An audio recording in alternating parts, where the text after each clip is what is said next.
Bugungi sotuvimizda Huawei Aito M7 ushbu avtomobilimiz narxi $39,000, 5 o'rindiqli dual motor, eng full paysi. Avtomobilimiz 1300 kilometrgacha masofani bosib o'ta oladi. 30,000 dan tortib xarid qilsanglar bo'ladi. Passasiga qarab, ichki salonni ko'rib turganingizdek juda ham chiroyli ishlangan. Panorama lyuklari, head-up display, Face ID hamma narsalari bor mashinamizda. 4 baland tortadi, 492 ta ot kuchi, 1.5 turbo dvigatel motor bilan jihozlangan. 60 litr bak, 600 ta mashina o'rtacha rasxod qiladi. Bitta to'liq zaryadka bilan 180 kilometrgacha masofani bosib o'ta oladi. Ushbu avtomobilning baronlari R20, 21 dyumlilari ham bor.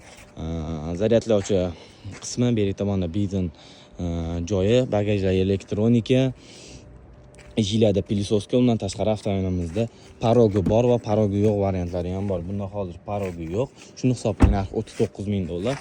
Agar ustida yana biroz kesinglar, gaplashib narxini kelishtirib beramiz. Kimga avtomobil qiziq bo'lgan bo'lsa, bemalol pastdagi raqamga aloqaga chiqsanglar bo'ladi.